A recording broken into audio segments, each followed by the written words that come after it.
नमस्ते र आजको यस विशेष विश्लेषणमा स्वागत छ।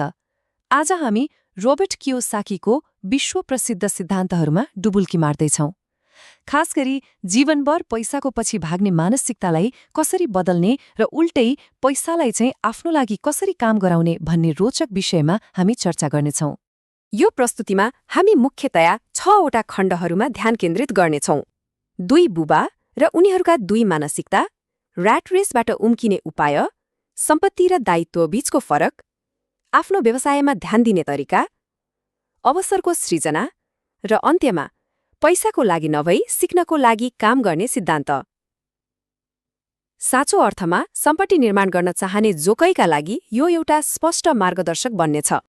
आउनुहोस् पहिलो खण्डबाट सुरु गरौँ। 2 बुबा 2 मानसिकता।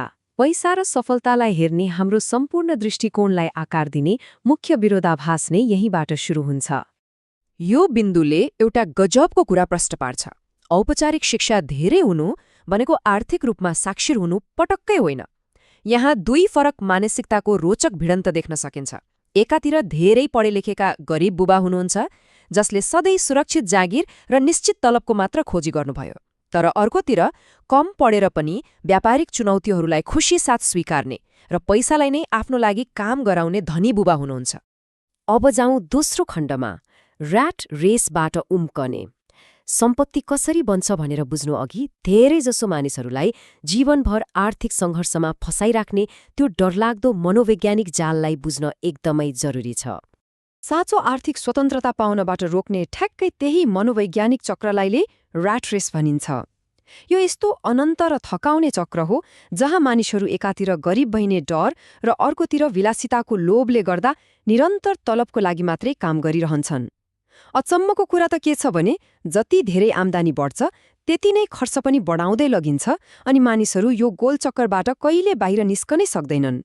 स्रोत सामग्रीले यसलाई बुझाउन एउटा एकदमै सटीक र जीवन्त उदाहरण दिएको छ। जसरी एउटा गधा आफ्नो अगाडि झुन्ड्याइएको गाजर खान निरन्तर दौडिरहन्छ, मानिसहरू पनि तलबबाटै धनी बन्ने आशामा जिन्दगीभर दौडिरहन्छन्।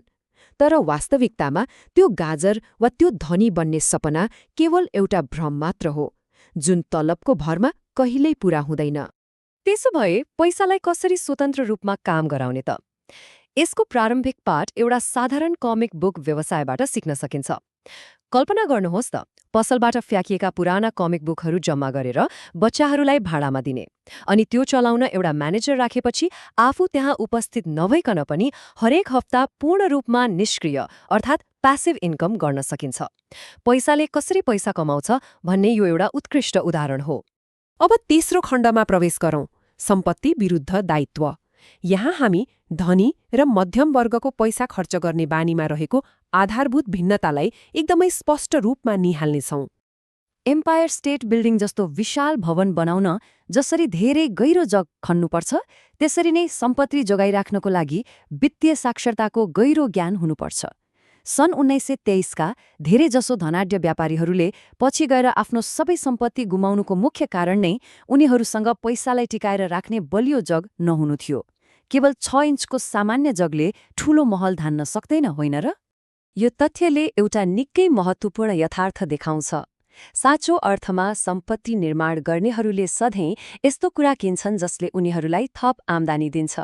तर अर्कोतर्फ मध्यम वर्गले अन्जानमै दायित्वहरू जस्तै महँगा गाडी वा घरको ठूलो ऋण लिन्छन् अनि त्यसैलाई आफ्नो सम्पत्ति मान्ने ठूलो भूल गर्छन्।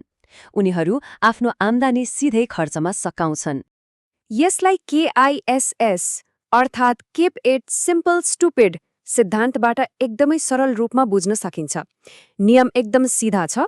सम्पत्ति त्यो हो जसले तपाईको खल्तीमा पैसा ल्याउँछ र दायित्व त्यो हो जसले तपाईको खल्तीबाट पैसा बाहिर निकाल्छ। उदाहरणका लागि सफलताको प्रतीक मानिने ठूलो घर जसको ऋणले मासिक खर्च बढाउँछ, त्यो वास्तवमा एउटा ठूलो दायित्व हो। तर त्यही घरबाट भाडा आएर त्यसले आफ्नो ऋण आफै तिर्छ भने बल्ल त्यो एउटा वास्तविक सम्पत्ति बन्छ। खण्ड 4, आफ्नो व्यवसायमा ध्यान दिनुहोस्। यसले हामीलाई दैनिक गर्ने काम र वास्तवमा आफ्नो साम्राज्य निर्माण गर्ने तरिका बीचको एउटा निकै रोचक र आँखा खुल्ने भिन्नतामा पुर्याउँछ। सन् 1947को एउटा MBA कक्षामा म्याकडोनल्ड्सका संस्थापक रे क्रकले विद्यार्थीहरूलाई एउटा अचम्मको प्रश्न सोधेका थिए। उनले सोधे, म्याकडोनल्ड्स वास्तवमा कुन व्यवसायमा छ? यो एउटा यस्तो प्रश्न थियो जसले सम्पत्ति निर्माणको बारेमा एउटा ठूलो रहस्य नै उजागर गरिदियो। धेरैलाई लाग्न सक्छ उनीहरू बर्गर बेच्छन्, तर उत्तर एकदमै रोचक छ। ह्याम्बर्गर बेच्नु त रे क्रकको दैनिक पेशा मात्र थियो। उनको साँचो सम्पत्ति निर्माण गर्ने व्यवसाय त रियल इस्टेट थियो, अर्थात् विश्वभर फैलिएका हरेक फ्रेन्चाइजी पसलमुनिको बहुमूल्य जग्गाको स्वामित्व लिनु। काम र व्यवसाय बीचको यो फरक साँच्चै नै गजबको छ नि, होइन र?